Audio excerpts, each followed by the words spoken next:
अगर तो सवाल नहीं है तो फिर हम start करते हैं। तो जो है वो हम लोगों ने पढ़ लिया था। ये इससे पीछे टॉपिक था कोई एवरेज मिक्सचर और वर्क डन वाला था, सही है। तो वहां तक हम लोग क्लियर कर आपकी आवाज़ उसके कट रही है। बाद अ,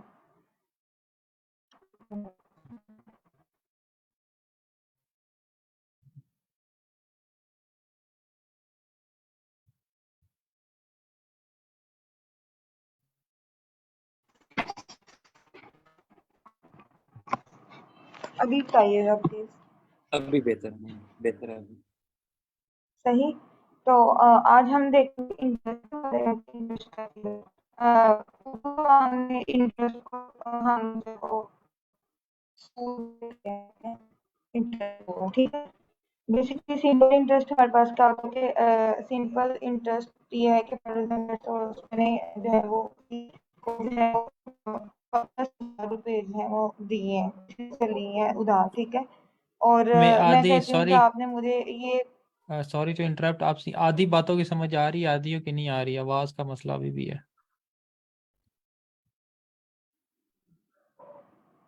ओके लेट मी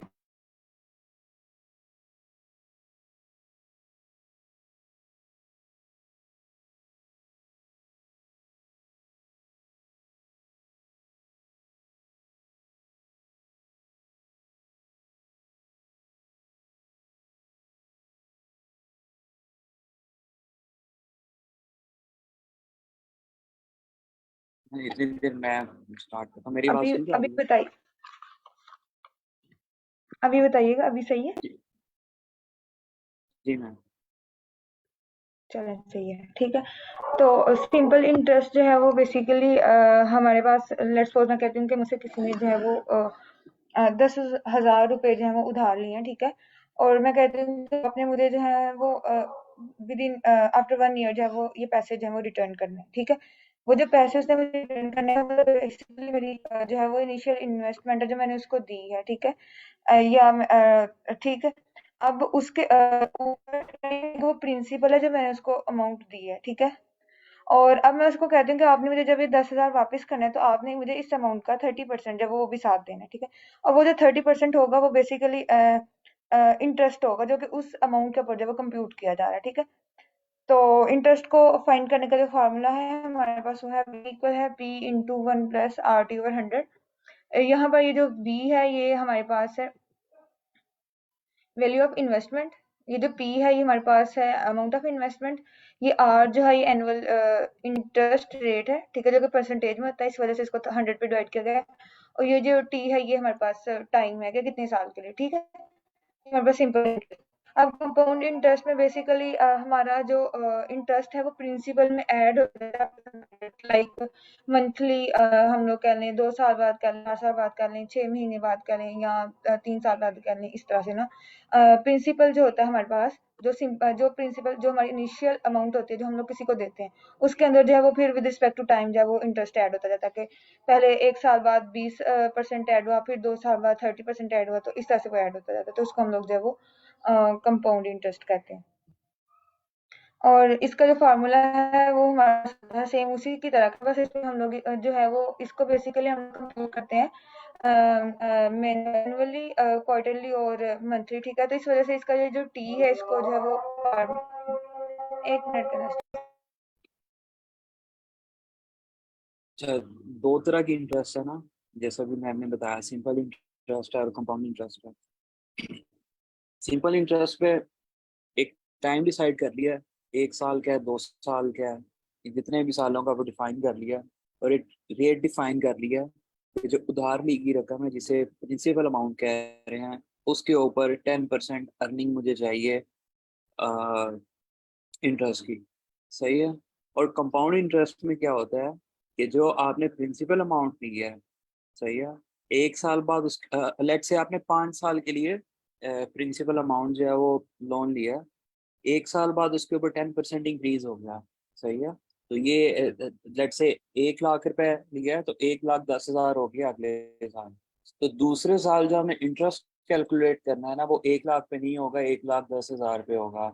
इसी तरह 5 साल का जो टेन्योर है मुकम्मल किया जाएगा। तो ये इसमें कंपाउंडिंग पीरियड होता है, यानी कि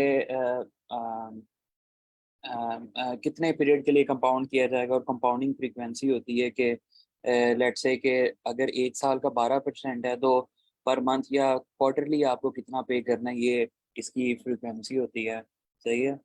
सो ये जब भी कोई बड़ी इन्वेस्टमेंट करनी होती है ना किसी कंपनी ने, तो वो जब लेट्स से बैंक से लोन लेती है, तो कोई ना कोई रेट डिसाइड होता है।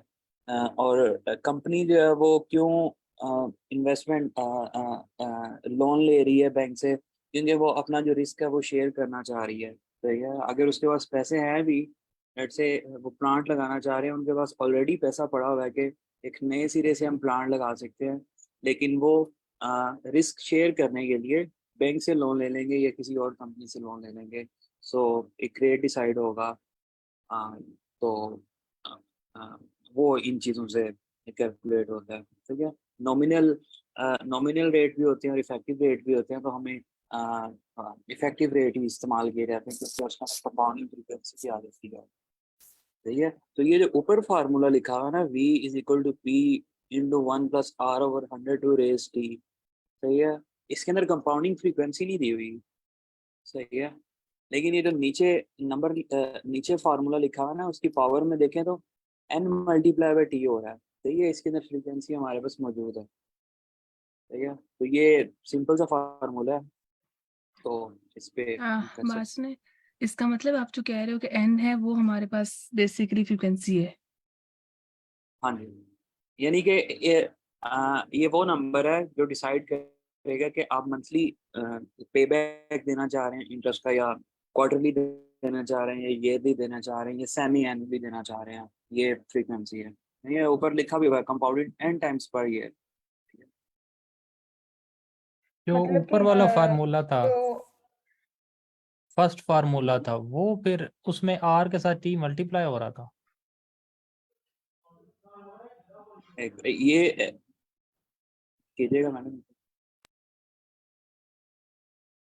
उसमें और इनमें इनके क्या नाम है, डिफरेंट इनके नाम क्या क्या हैं, ये हाँ 3 हाँ हाँ, फार्मूलाज? ये जो ऊपर ऊपर है ना,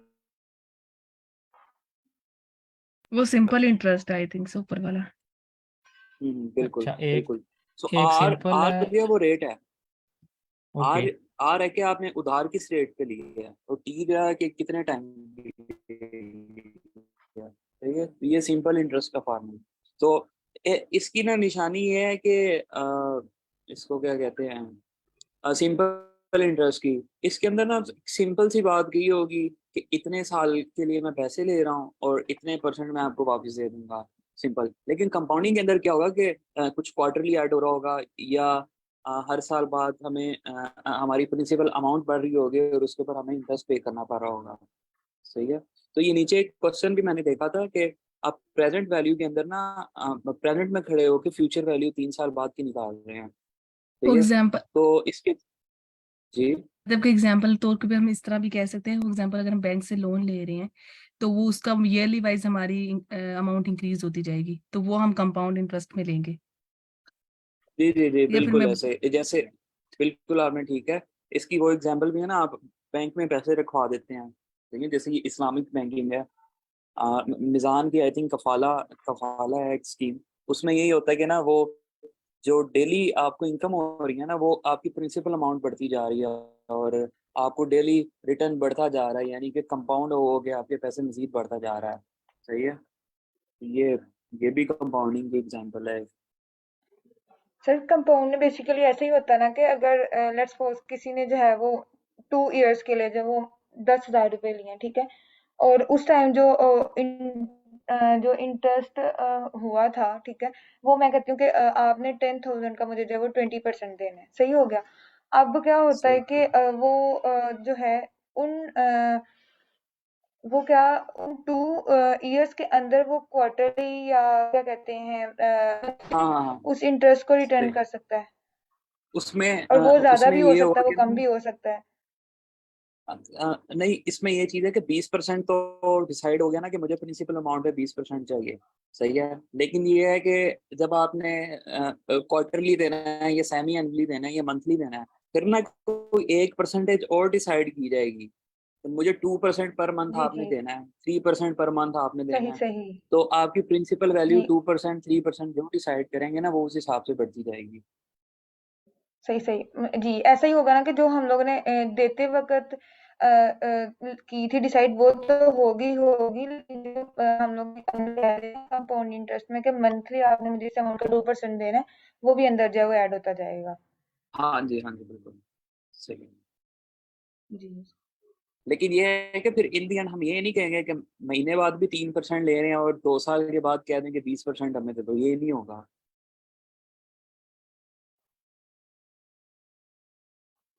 वो भी कम होगी ना, वो तो वो वैल्यू तो हाँ कम ही जी, होगी फिर। हाँ जी। हाँ, क्योंकि ये अगर हम कंपाउंड किए जा रहे हैं ना, तो एंड पे फिर हम वो ये नहीं होगा कि 10,000 रुपये दे के 2 साल बाद मेरे पास 20,000 रुपये हुआ पड़ा है, और 20,000 रुपये मैं स्टिल उससे डिमांड करूँ कि मुझे 20% दे दिया जाए, ये नहीं होगा। वो आपकी एक्चुअल वैल्यू 20,000 रुपये पहुंच चुकी हुई है, तो वो आपने रिसीव करनी है। तो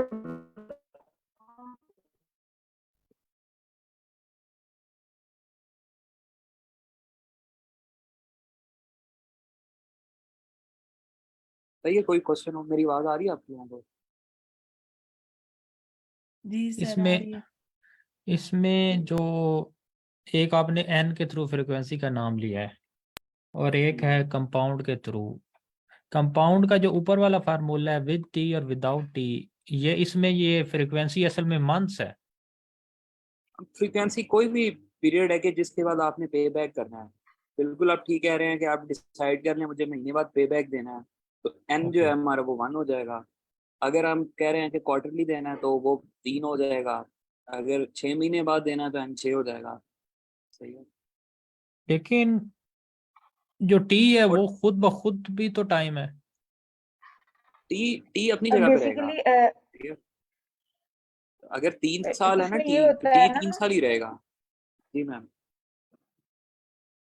इसमें ऐसा होता है कि 1 साल तो मैंने जो है वो उसका ड्यूरेशन फिक्स कर दिया कि आपने जो है वो मुझे 2 इयर्स के अंदर जो है वो अमाउंट भी वापस करना है, उसका साथ में इंटरेस्ट 20% भी देना है। लेकिन फिर साथ हम लोग कहते हैं कि आपने जो है वो आफ्टर 1 मंथ जो है वो मुझे इसका जो है वो 1% देना करना है, ठीक है। तो ये एन जो है वो बेसिकली उस 1 मंथ को रिप्रेजेंट कर रहा है, और जो टी है उस ओवरऑल 1 ईयर को जो है वो रिप्रेजेंट कर रहा है। ओके। बिल्कुल मैम, बिल्कुल। जबरदस्त। एग्जाम्पल सॉल्व कर। जी जी। तो इसमें सवाल है, if $10,000 is invested at a simple annual interest rate of 6%, ठीक है। अगर हम लोग है वो $10,000 जो है वो कहते हैं इन्वेस्ट करते हैं, ठीक है, और उसका इंटरेस्ट रेट होगा वो 6% होगा, ठीक है। What is the value of investment after half a year? अब वो कह रहा है कि अगर मैं $10,000 इन्वेस्ट करता हूँ, उसका जिसका जो इंटरेस्ट रेट होगा वो 6% होगा, तो आफ्टर हाफ ईयर आधे साल के बाद उस इन्वेस्टमेंट की जो वैल्यू होगी वो क्या होगी, ठीक है। तो यहाँ पर उसने कहीं पे भी कंपाउंड इंटरेस्ट की बात नहीं की कि आपने जो है वो जो आपका इंटरेस्ट है वो या यूं कह लें कि आपका जो प्रिंसिपल है वो सॉरी इंटरेस्ट प्रिंसिपल के अंदर है वो ऐड होता है quarterly interest में। तो यहाँ पर सीधे सी बात भी समझ आ रहा है कि सिंपल इंटरेस्ट यूजर और दिखा भी नहीं दे, हम लोग कह सकते हैं कि सिंपल इंटरेस्ट की बात हो रही है, सही है। तो यहाँ पर अगर हम लोग उसका फार्मूला लगाएं तो उसका फार्मूला है हमारे पास v इक्वल है p इंटू 1 + r/100, ठीक है। तो यहाँ पर हम लोग ने निकालनी है वैल्यू ऑफ इन्वेस्टमेंट, ठीक है। हम लोग ने वैल्यू निकालनी है, मतलब v निकालना है, और ये 10,000 जो है वो हमारे पास p है, और हमारे पास जो है वो 6% है, और हमारे पास जो टी है वो हाफ ईयर है, मतलब 1/2 है। तो यहाँ पर उसने वैल्यूज पुट की हैं, पी की जगह 10,000 है, और आर 6% उसने 0.06 कर दिया, और जो टाइम था वो 1/2 है। मल्टीप्लाई प्लस वगैरह करके जो आंसर आया है वो आया है $10,300। ठीक हो गया। अब वो जो क्वेश्चन नंबर 11 है, if an amount P is to be invested at an annual interest rate of 3.5%, ठीक है। वो कहता है कि अगर हम लोग जो है वो एक अमाउंट P जो है वो इन्वेस्ट कर रहे हैं, ठीक है, जिसका जो इंटरेस्ट रेट है वो 3.5% है, और इसको हम लोग जो है वो एनुअली कंपाउंड कर रहे हैं, ठीक है। What should be the value of P, कह रहा है कि अमाउंट ऑफ P क्या होगी हमारे पास investment, so that the value of investment in $1000 at the end of 3 year. कहते हैं कि हमारे पास इन्वेस्टमेंट की क्या अमाउंट होगी कि after 3 year with interest rate of 3.5% हमारी जो वैल्यू ऑफ इन्वेस्टमेंट है वो हमारे पास 1000 हो, ठीक है। और साथ में उसके अंदर 3 ईयर्स के अंदर वो एक बात कह रहा है कि हम लोग जो है वो इसको एनुअली जो है वो कंपाउंड करेंगे, ठीक हो गया। तो यहाँ से जो स्टेटमेंट है इससे हमें जो है वो अंदाजा हो रहा है, ठीक है, कि इसके अंदर जो है वो कंपाउंड इंटरेस्ट लगेगा। हमारे पास उसने अमाउंट पी जो है वो हम लोग फाइंड करेंगे, इंटरेस्ट रेट आर भी गिवन है, उसके बाद हमारे पास वैल्यू ऑफ इन्वेस्टमेंट भी है, और जो ईयर्स हैं वो भी दिए हुए हैं उसने हमें, ठीक है। तो इसका हमारे पास फार्मूला आता है V इक्वल है P इंटू 1+R/100, और रेस पार, ओवरऑल रेस पार जो है वो हमारे पास आ जाती है T की, ठीक है। तो नीचे सिंपल वैल्यूज ही पुट करनी है, ठीक है। और हाँ, एक बात ये कि उसने कहा है कि हमारे पास इसकी जो वैल्यू ऑफ इन्वेस्टमेंट होगी, ठीक है, वो इक्वल होगी 1000 की, ठीक है। तो हम लोग उसको यहाँ पर P हम लोग में फाइंड करना है, 1+ वही फार्मूला का आ जाएगा, और उसके बाद हमारे पास 3 ईयर्स थे, ठीक है, और उसकी जो परसेंटेज थी वो 3.5 है, तो 3 ईयर्स वो ऊपर पार में आ गए, और अगर हम लोग 3.5% निकालें तो हमारे पास निकलता है 0.035, सही हो गया। और उसको हम लोगों ने जो है वो अपनी जो हमें इन्वेस्टमेंट की जो वैल्यू दी गई थी हम लोगों ने उसको इक्वल किया है, वो है हमारे पास 1000, ठीक है। इक्वल करके हम लोगों ने इसको सॉल्व किया है, तो ये इसको सॉल्व करना के लिए हम लोग क्या करेंगे कि ये जो 1+0.035 है इसको प्लस कर देंगे, तो ये बन जाएगा 1.035, इसका मैं क्यूब लूंगी तो ये मेरे पास आ जाएगा, आई थिंक सो के 1.11 तक कुछ इस तरह से आ जाएगा, ठीक है। और 1000 का मैं 1.1 पे डिवाइड करूंगी तो मेरे पास जो P की वैल्यू है वो सही।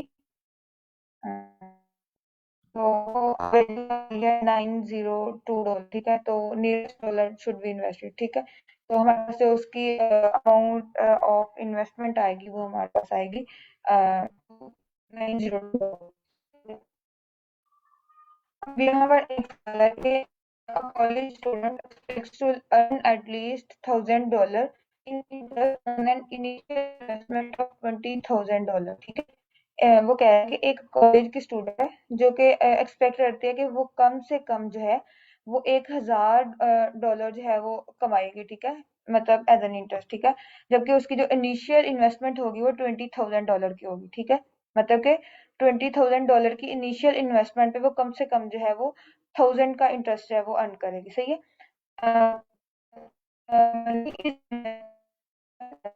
अगर मनी जो रकम है वो इन्वेस्ट हो एक at an annual interest rate of 8%, उसका जो इंटरेस्ट रेट है वो 8% है, कंपाउंडेड क्वार्टरली, ठीक है। और मतलब कि 4 साल का होगा, ठीक है, ठीक है। What is the least annual interest rate achieve the, ठीक है। तो कहता है कि कम से कम हमारे पास इंटरेस्ट रेट क्या होगा कि जो वो स्टूडेंट है, कॉलेज स्टूडेंट है, वो अपना गोल जो है वो अर्न कर ले, ठीक है। अच्छा, आपको इस क्वेश्चन के बाद समझ आया कि पहला फार्मूला किधर इस्तेमाल होना है और दूसरा फार्मूला किधर इस्तेमाल होना है, ठीक है। अभी इसमें देख ये आ गया ना कंपाउंडेड क्वार्टरली, ठीक है, तो हमें सेकंड वाला फार्मूला चाहिए, ठीक है।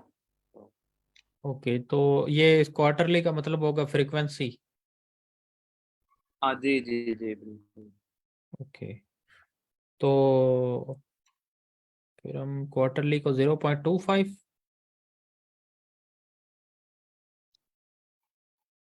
नहीं नहीं, इसको बेसिकली इसमें हम लोग तो वो रेट फाइंड टी करेंगे ना। रेट तो आर है, आर तो हमने निकालना है अभी। जी, वो फाइंड करेंगे जी। एन और टी की वैल्यू मैं पूछ रहा हूँ वो क्या होगी। तो टी कितने सालों का है, टी तो 1 हो जाएगा। T तो 4, जी जी। T1 हो जाएगा और और ये जो n 1 है के वो साथ 0.25। 0.25 नहीं होगा, ये 3 होगा या 4 होगा। क्वार्टरली 3 का होता है, ये 4 का क्वार्टर होता है, 4 3 का क्वार्टर का होता है। मतलब ही 4 होता है। ये और क्वार्टर का मतलब तो 4 है, लेकिन एक ये ईयर का क्वार्टरली नहीं कह रहा ये। देखेगा वो क्या value है। मगर उन्होंने सिंपल सिर्फ ये हाँ जी, बात की है चार कि चार कंपाउंड होगा, कल भी क्वार्टरली क्वार्टर है का ना, मतलब जिसको 4 ही है। देखेगा। ओके। हाँ, 4 होगा ना, क्वार्टर उसी को कह रहे हैं। अहमद, आपकी यानी आवाज बहुत ज्यादा कट रही है, तो जी सॉरी टू से। सर उनकी आवाज कर दी है। ये तो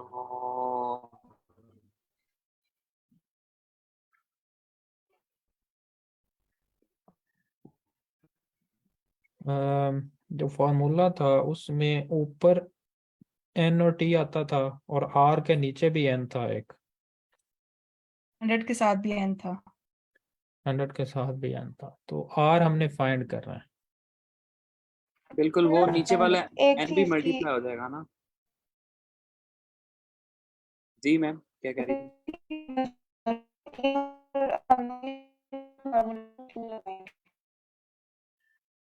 ये एन है वो उसे यहाँ जो एक साल का एन टाइम, और जो हमारे पास कंपाउंड इंटरेस्ट की सिंपल डेफिनेशन थी उसमें उसने कहा हुआ है कि तो तो हमारा क्वेश्चन है इसमें उसने लिखा हुआ है कि कंपाउंड एनुअल और और निकालने, ये था यहाँ से। और ये बात उसने कहीं नहीं लिखी। मैम आपकी आवाज कट रही है, बहुत ज्यादा कट रही है। अभी आपने जो बात की है उसकी समझ नहीं आई। ये मैं ये कहना चाहती हूँ कि आप कहेंगे यहाँ पर जो जिसमें हमारे पास फ्रीक्वेंसी आती है कि पर ईयर के हिसाब से जो है वो आप लोगों ने इसको कंपाउंड करने को बोला। तो इसमें तो कहीं नहीं लिखा है पर ईयर के हिसाब से इसको टोटली जो है। मैम कह रही है कि हमारे पास जो सिंपल फॉर्मूला नहीं है कंपाउंड का वो लगेगा। वो कह रही है कि उन्होंने पर या टाइम की तो बात नहीं की हुई इसमें, कितना टाइम लगेगा या ओके। टाइम की। यहाँ पर उसने सिर्फ ये बात लिखी हुई है ना कि if money is invested for 1 year at an annual interest rate of R%, ठीक है, उसकी जो परसेंटेज एनुअल इंटरेस्ट रेट की होगी वो R है, सही है। और जो ड्यूरेशन ऑफ 1 9 है, कंपाउंडेड क्वार्टरली, आगे से ये भी तो लिखा चाहिए ना कि पर ईयर या इस तरह से, ताकि हम लोग नहीं नहीं कह मैम, वो सकते कि यहाँ ऑलरेडी, पर वो फॉर्मूला लगेगा। नहीं, मुझे आगे जी आपकी बात सर। समझ। मैम वो उसने ऊपर बता दिया ना कि एक साल के लिए इन्वेस्टमेंट हो जाएगी बस, सही है। उन्होंने टाइम जी ऑलरेडी बता दिया है, और साथ उन्होंने कह दिया कि क्वार्टरली आपको वो पेमेंट होती रहेगी, सेकंड सही है। लाइन में लिखा हुआ अब है ना, ये क्वार्टरली इन्वेस्टेड उस फॉर 1 ईयर। जी जी। हाँ, अब तो अब एक ये जो साल, क्वार्टरली हो गई एक, उस 1 ईयर का होगा ना। मैम टोटल जो टाइम पीरियड है ना वो एक साल है। बस एक साल के लिए पैसा देना है नहीं और उसके बाद वापस आ जाएगा। और उसके दरमियान में 4 महीने का जो अलग से पीरियड बनाया है ना, ये वो है। इन्वेस्टमेंट जी एक साल में वापस आ जाएगी हमारी। टाइम एक साल ही है, सही। बाकी तो उसी साल के सर अंदर डिवीजन हो रही है ना। सर मुझे इस बात की समझ नहीं आ रही कि आप मतलब कि क्वार्टरली भी क्यों लिखा है। 1 ईयर तो उसने कह दिया कि इन्वेस्टेड फॉर 1 ईयर, और इंटरेस्ट भी हमारे पास देखिए जो ना, प्रॉफिट है वापस आ जाएगा जी। देखें, प्रॉफिट तो मिलेगा आपको उसके बाद ना, 4 महीने के बाद मिलता रहेगा क्वार्टरली जो है ना। जी यानी आपकी प्रिंसिपल अमाउंट 4 महीने बाद बढ़ती जा रही है, सही है। और वो किस रेट से बढ़ रही है वो, ये नीचे नीचे 8%। हमें पता चल रहा है कि किस रेट से बढ़ रही है। तो जी हर 4 महीने बाद प्रिंसिपल अमाउंट बढ़ जाएगी हमें। जैसे पीछे क्वेश्चन देखा था ना कि आ, 1 साल के लिए इन्वेस्टमेंट की, तो बताइए कि 6 महीने बाद कितना हो गया पैसा। तो वो 10,000 के ऊपर $300 पड़ा था। तो वो 300 एक्स्ट्रा मनी थी, प्रिंसिपल हमारी 10 थी। लेकिन इसके अंदर क्या होगा, इस क्वेश्चन के अंदर जो प्रिंसिपल अमाउंट है ना 1000, इसके ऊपर 4 महीने के बाद जो एक एडिशन होएगी, वो हमारी बेस वैल्यू बन जाएगी। फिर 8वें महीने के बाद जिस पिछली रकम जो बढ़ चुकी हुई है ना, उस पर मजीद रकम बढ़ेगी। तो ये बड़ी सिंपल सी लाइन है कि 1 साल के अंदर 3 दफा आपकी अमाउंट बढ़ जाएगी। जी। मतलब कि 4 मंथ्स को 3 पे डिवाइड कर 3 पे मल्टीप्लाई कर दो तो वो उतने ही बनेंगे। हाँ जी। 4 मंथ्स को क्या करेंगे, एक दो बार बताइएगा। मैं कह रही हूँ कि 4 मंथ्स को इस तरह की है ना कि 12 मंथ्स होते हैं, तो 4 × 3 तो मतलब कि 4 मंथ्स के बाद आपकी इंक्रीज होती जाएगी। जी जी, सही जी जी बिल्कुल सही। सही।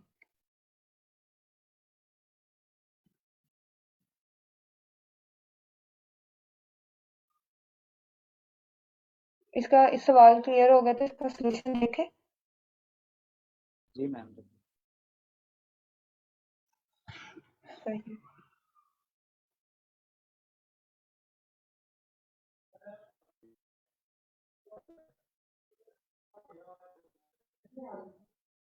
सर फिर इसकी जो पार्ट में 4 लिखा हुआ है, ये बेसिकली हम लोगों ने जो है वो साल को डिवाइड कर लिया क्वार्टर में, ऐसे ही है ना? बिल्कुल ऐसे है। वो फार्मूला ना n × t, n × t है ना, तो n 4 है और t 1 ईयर है। सही है। n फ्रीक्वेंसी है, t इंटरेस्ट का पीरियड है। लेकिन सर वो एन तो यहाँ आर के नीचे भी है, वो एन तो फार्मूले में नीचे भी है, जैसे वो 100 100 के साथ है एन। 100 के साथ मल्टीप्लाई होके 400 हो गया। एग्जैक्टली बिल्कुल। क्योंकि 100 सही UN। सही। पिछले सवालों में उन्होंने परसेंटेज आर की दी हुई थी ना, तो वहां पे इसलिए हम लिखते थे 0.06। जी यहाँ पे जी, नहीं है। ठीक होगा, सही होगा, सही होगा। तो ये तो फिर उसी तरह से सॉल्व किया हुआ है। बस इसमें वो जो बात की थी कि इसकी इनिशियल इन्वेस्टमेंट है वो $10 है, और उसका जब भी आफ्टर 4 मंथ उसका जो क्या कहते हैं इंटरेस्ट उसको मिले, वो कम से कम जो है $1000 का जो है वो एक्सपेक्ट कर रही है। सही है। तो यहाँ पर उन्होंने क्या बिल्कुल किया हुआ है कि हम लोगों ने परसेंटेज निकालनी है ना, तो उन्होंने क्या किया कि जो इनिशियल इन्वेस्टमेंट एक्सपेक्टेशन है उसको जो है वो बेसिकली सम करके उसकी जो क्या कहते हैं वैल्यू ऑफ इन्वेस्टमेंट होती है उसके इक्वल कर दिया हुआ है। कि बेसिकली जो है वो इतना जो है वो उसको मिल रहा है, क्योंकि कम से कम वो 1000 एक्सपेक्ट कर रही है। और उन्होंने क्या किया हुआ है कि 1000 और 20,000 दोनों को जो है वो प्लस करके उसकी जो वैल्यू ऑफ इन्वेस्टमेंट के इक्वल कर देती है कि कोई इतनी हो सकती है या इससे ज्यादा हो सकती है। ऐसी है ना? बिल्कुल ऐसे ही है।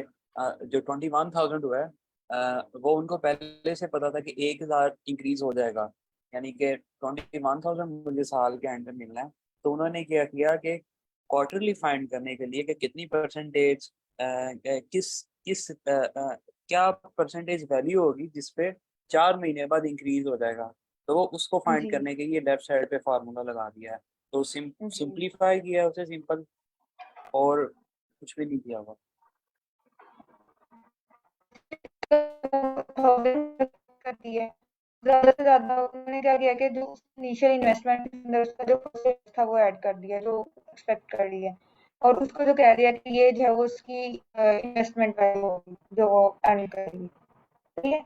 और आगे जो है वो बस रूट्स करके जो है वो सॉल्व किया।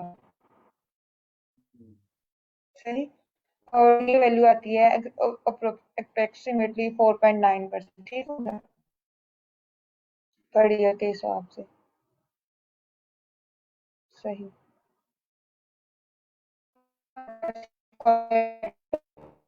बस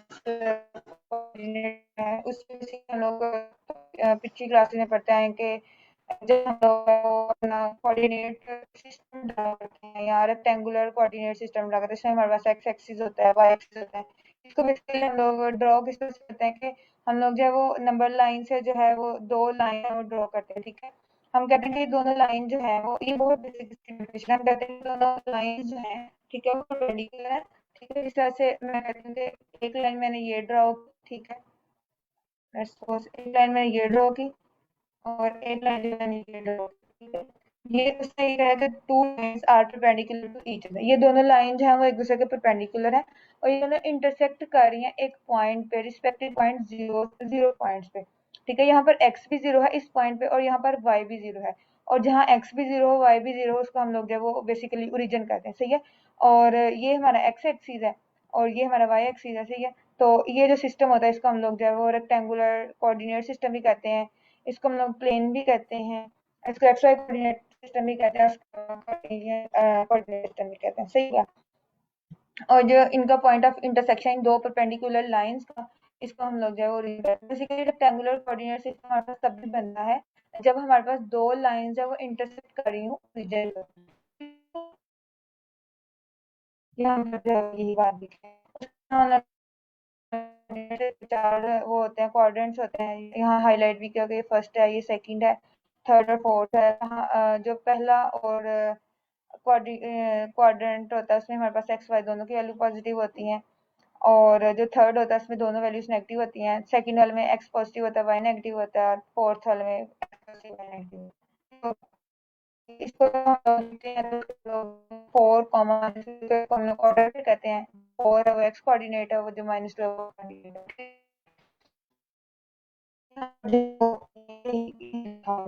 और यहाँ पे उन्होंने कुछ पॉइंट लिखे हुए हैं कि जिस तरह से हमारे पास हम लोग ठीक है, और इसकी जो ज़्यादा अच्छी समझ है मैं वो एक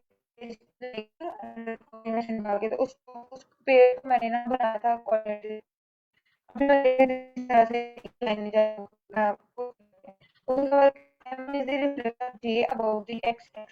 ठीक है।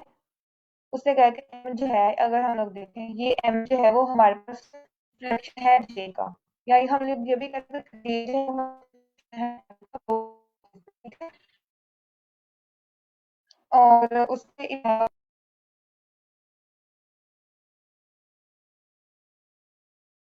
तो मैं शेयर करता हूँ आपके साथ ना। अच्छा मेरी ये आवाज़ बता दीजिएगा जब भी कटना शुरू होना।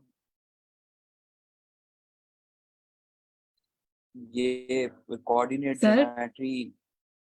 जी मुझे एक क्वेश्चन ये भी पूछना था कि ऊपर जो हमने क्वेश्चन फाइंड नहीं किया, ऊपर वाला भी आंसर निकाला था, तो उसमें हम लोग हमने for example formula interest rate निकाल रहे थे ना, फार्मूला हमने पुट करके वो निकाल दिया, उसके बाद दोबारा से हम उसको क्यों कर रहे हैं? यहाँ पे हमने 1+r डिवाइडेड बाय 400 इंटू दोबारा इस पे 1.05 से दोबारा क्यों कर रहे हैं उसको? ये वाला सर, ये वाला नीचे, जी जी जी। अच्छा ये अच्छा। वाला, ये वाला।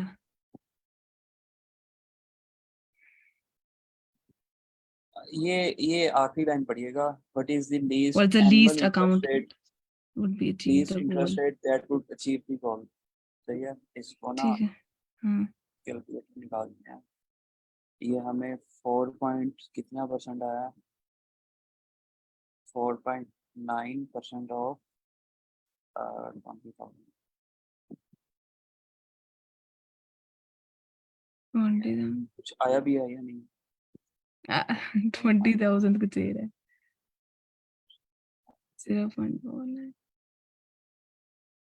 ये 980 वो ना इसमें सिंपल परसेंटेज निकाली है कि क्या परसेंटेज होगी, यानी 1,000 बढ़ गया ना हमारा, तो वो क्या परसेंटेज आ गया कि मतलब जो मुझे लगता है वो यही है कि आप हमें वो परसेंटेज बता दो कि किस परसेंटेज के जरिए ये बढ़ा है, यानी मिनिमम क्या रेट होगा, इंटरेस्ट का क्या रेट होगा। तो मगर आप उसमें क्या कर रहे हो कि उसमें सिर्फ आप ये वाली चीज ले रहे हो ना, ये वाली सिर्फ ये वाला पिक कर रहे हो, इस उसमें जो नीचे वाली कैलकुलेशन हम कर रहे हैं उसमें ये वाली हम तो नहीं कंसिडर कर रहे ना। समझ आ रही मेरा क्वेश्चन, समझ आ रहा है आपको? आप ये कह रहे हैं कि मैं इतना पता क्वेश्चन ठीक मेरा है, सिंपल इतना ये है कि पहले हमने फॉर्मूला पुट किया, ठीक है, जो हमें फाइंड आउट करना था, इंटरेस्ट रेट हमने निकाल लिया, ठीक है। तो फिर हम दोबारा से इसको अलग से ये वाला पार्ट लेके उसको दोबारा से कैलकुलेट करें। आपने कहा वो लास्ट वाली लाइन आपने जो ये पढ़ो यहाँ से, ये वाली, what is the least annual interest, आपने कहा ये वाली लाइन को यहाँ पे एक्सप्लेन करें नीचे, आपने कहा ये वाला, यही बोला है ना? मुझे आप प्लीज एक चीज बताएंगे, दीदी क्या बात मैम? आप ये बताएंगे कि ये दोबारा से कहाँ कंप्यूट हो रहा है? ये नीचे वाला हम दोबारा से निकाल रहे हैं ना, ये वाला जो हमने फाइंड कर रहे हैं, नीचे वाला, ये कौन सा नीचे वाला? ये वाला बेसिकली ये उधर ऊपर इसी से ही को, आ रहा है, ये उसको सिंप्लीफाई किया ठीक है, ना। ठीक है, वो 21,000 को मैंने डिवाइड किया है 20,000 से, तो वो मेरे पास आया 1.0 वन, ठीक है। और वो फिर ठीक, पीछे वो बचे ना 1 प्लस आर और 400 हम्म, पार, उसको तो ये स्क्वायर, वही चीज है, ठीक और है ठीक, सही है, ठीक है, जी। समझ तो आ फिर गया, दोनों साइडों पे हम लोग फोर्थ रूट ले लेंगे तो वो हो जाएगा। ठीक।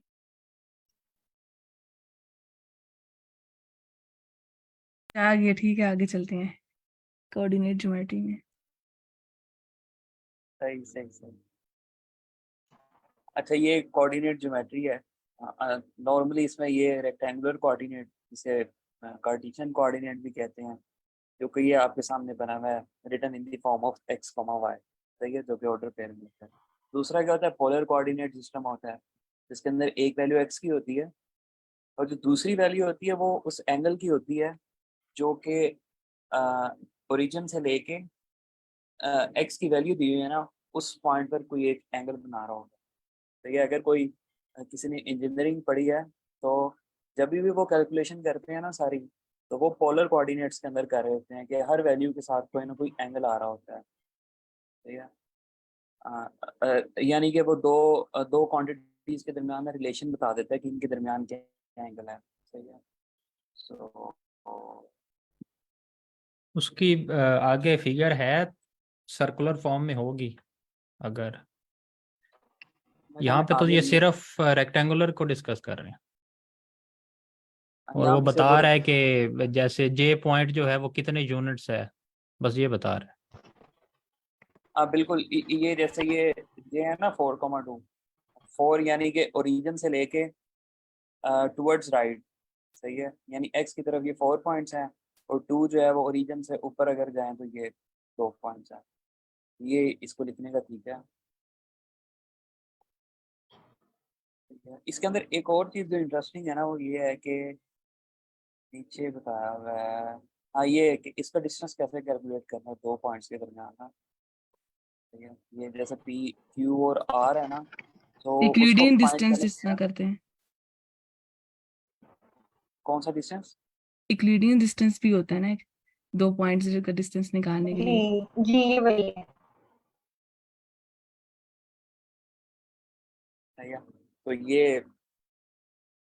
आ, ये आर की वैल्यू थी ना, इसके अंदर ये आर और क्यू का निकाल रहे हैं ना, तो ये इन दो वैल्यूज का, तो इसमें से ना, इसमें से इसको सब्ट्रैक्ट किया, -2 के अंदर से ना ये सब्ट्रैक्ट किया 4, एक्स को -3 एक्सिस में से से स्प्रेड किया और वाई को वाई से, y को y से सिंपली सब्ट्रैक्ट अंडर किया, रूट ले लिया। सही है, सही है। तो वो ये एड अप हो गए, माइनस माइनस प्लस हो गए, तो ये 6 हो गया ये, देन उसका स्क्वायर रूट ले लिया, और ये 7, तो इन दोनों के दरमियान डिस्टेंस 7.5 हमें मिल गया, यूनिट्स। यूनिट्स में, सही है। तो लेकिन अच्छा, अब यहाँ पे इनको ये जो 4 और -3 कर रहा है, ये तो कोई पाइथागोरस थ्योरम डालने की कोशिश कर रहा है इसमें, हालांकि distance between two points. Pythagoras भी यही होता है जो हम लोग निकाल रहे हैं, जो यहाँ अप्लाई किया और जो सर ने भी बताया उसी को ही, उसको ही पैथागोरस भी कहते हैं। मतलब कि दोनों का फॉर्मूला सेम होता है। बेसिकली बेसिकली पैथागोरस जो है वो ये होता है कि उसको ज्यादातर हम लोग यूज करते हैं, क्या कहते हैं, ट्राइंगल की साइड्स की लेंथ करने के लिए, ठीक है ना। तो वो ये होता है कि जिस तरह से यहाँ जो पैथागोरस है वो ये होता है कि क्यू आर जो है वो इक्वल होगा हमारे पास Q S plus R S, इन दोनों के स्क्वायर अलग अलग लेकर उन दोनों का जो है वो स्क्वायर रूट ले लेंगे, ठीक है। तो अगर आप लोग इसको पैथागोरस फॉलो करेंगे, जो सर ने बताया कि x2 - x1 whole square plus y2 minus y1 करें तो वो भी यही बनेगा, क्योंकि आप x1 में से x2 माइनस कर लें या x2 में से x1 माइनस कर लें, डिस्टेंस हमेशा पॉजिटिव ही आता है। स्क्वेयर्स की वजह से वो पॉजिटिव ही आएगा हमेशा। जी अच्छा, फॉर एग्जाम्पल R से S का डिस्टेंस मैं फाइंड करना चाहता हूँ। 4 - 4 0, -3 - यस 1.5, तो उसका स्क्वायर हो होल जाएगा स्क्वायर स्क्वायर रूट के साथ क्रॉस।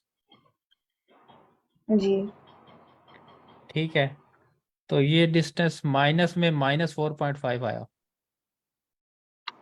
ये तो 25 नहीं हो जाएगा, -4.5।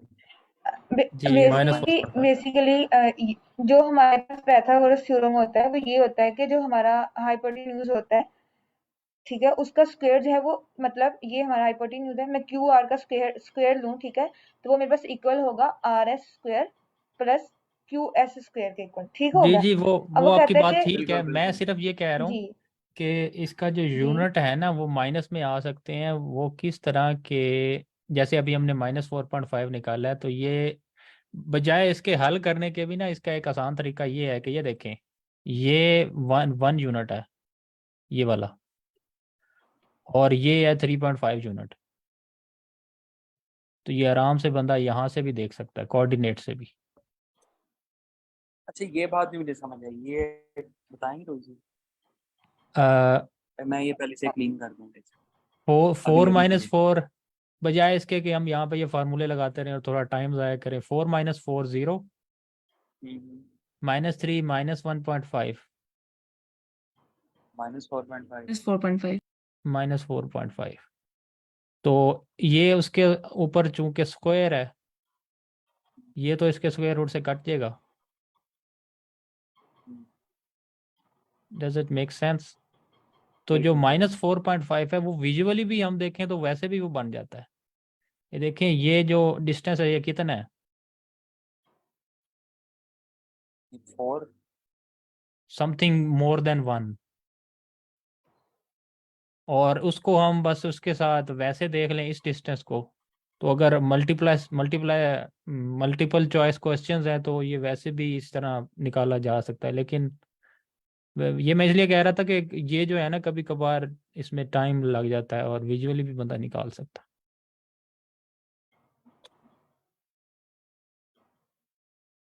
Thank you.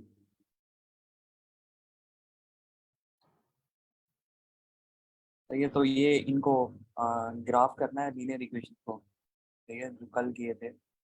वाई इंटरसेप्ट क्या होता है कि जो लाइन वाई एक्सिस को इंटरसेक्ट करके गुजर रही है, और एक्स इंटरसेप्ट जो कि एक्स एक्सिस को इंटरसेक्ट करके गुजर रही है। सही है, तो ये स्लोप भी हमने पढ़ी हुई है, y is equal to m x plus p. इसके जरिए हमें एक ऑर्डर पेयर मिलेगा, ऑर्डर सेट बन जाएगा। तो उसे हमने मैप कर देना ग्राफ के ऊपर। सही है, वो कौन सा क्वाड्रेंट बनेगा वो इन वैल्यूज ऑर्डर सेट को ही देख के हमें पता चल जाएगा कहाँ पे ग्राफ करना है। सही है, तो इसका फार्मूला ये जो है ना, इसको बेसिकली राइज ओवर रन भी कहते हैं। तो ये डिफरेंस है वाई एक्सिस की वैल्यूज का और ये एक्स एक्सिस की। इसको ये देखें, नीचे राइज ओवर रन भी लिखा हुआ है कि इस रेशो को मोमेंट कहा जाता है, राइज ओवर रन। सही है, तो इसका क्वेश्चन ये नीचे क्वेश्चन दिया हुआ है। वही है, इसकी फिगर ये रही। तो ये इन्होंने इसको पॉइंट किया हुआ है -2, -3 और 4, 1.5। ये इसको देख लेते हैं, ये पॉइंट किया पड़ा है, लेकिन ये इसकी ये, अच्छा ये थोड़ा सा इसको समझेगा क्वेश्चन, ये बताइए मुझे।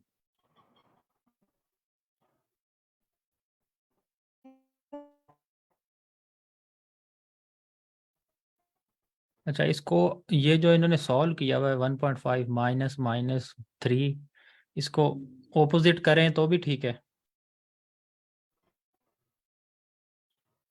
मसलन मतलब कि मैं आप लिखता कह हूँ रहे कि हो कि x1 उसको बना दो और y हाँ, नहीं इक्वेशन बना दो। नहीं, इसको ना ये मसला आएगा, बिकॉज ये हम लोग निकाल रहे हैं स्लोप, और स्लोप का यही होता है कि y2 में से हमने 1 माइनस करना है, क्योंकि स्लोप पॉजिटिव नेगेटिव दोनों हो सकती है। अगर हम इसे पहले करते हैं, इसको हम कर देते हैं, वो साइन का जो मसला आ सकता है।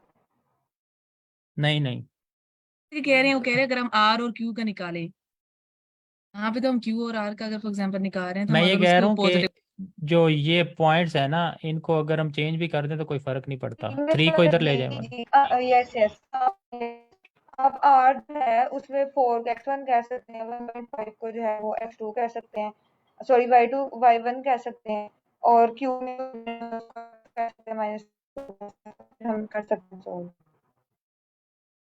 अच्छा, टेंजेंट इनवर्स ऑफ ये जो आंसर आया है ये भी स्लोप होता है फिजिक्स की जी फॉर्म में। तो tangent inverse of y over x इसको भी स्लोप कहते हैं, और ये भी हमने यस वही किया। लेकिन यहाँ पे दो के 2 पॉइंट्स हैं जी तो ये राइज ओवर रन है। y और x के लिए जो है हमारे पास एग्जैक्ट जो वैल्यू है y और x की वो पता होनी चाहिए ना, यहाँ पर जी वैल्यूज हैं, पॉइंट है 2, फिर हम लोग जब लाइन की इक्वेशन होती है, स्ट्रेट लाइन की लीनियर इक्वेशन जो होती है, उससे भी जो है वो हम लोग स्लोप निकाल सकते हैं। ओके। सर ऊपर कीजिएगा, और यहाँ पर जीरो जो स्लोप नहीं है, और उसके बाद उन्होंने क्या किया कि वो जो हमारे पास होते हैं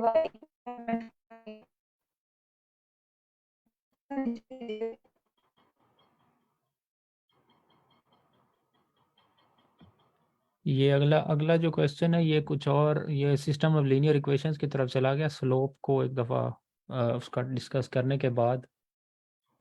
अब इसमें नॉर्मल सर थोड़ा सा नीचे नीचे मतलब इधर जी यस यहाँ पे, अब यहाँ पे हमारी जब स्लोप आई थी ना 0.75, तो यहाँ पर उसने क्या किया था कि उसका वाई इंटरसेप्ट निकालने के लिए जब हमारे पास जो है वो 2 पॉइंट्स हों और हम लोग ने क्या उसकी स्लोप भी इंटरसेप्ट निकालना हो, तो यहाँ पर उसने जो है वो 0.75 उसकी स्लोप जब यहाँ एम की जगह पुट कर दी, और जो बी है वो हमने निकालना है। अब वो कह रहा है कि जो वाई है ना, ये हम लोग यहाँ पर जो है हम लोग ने पीछे पढ़ा था कि -3 जो है और ये 1.5 जो है, ये अप्रोक्सीमेटली हम लोग कह सकते हैं कि ये हमारे पास जो है वो वाई इंटरसेप्ट है, ठीक है। तो हम लोग मतलब बेसिकली ये वाई की वैल्यू है, तो हम इनमें से किसी एक वैल्यू को उठा के यहाँ पर वाई पे की जगह पुट कर देंगे, और जब हम इसको सॉल्व करेंगे तो हमारे पास एग्जैक्ट वैल्यू जो होगी इंटरसेप्ट की, अब वो आ जाएगी, और वो वैल्यू जो है वो हमारे पास है -1.5, यहाँ नीचे आई है ये।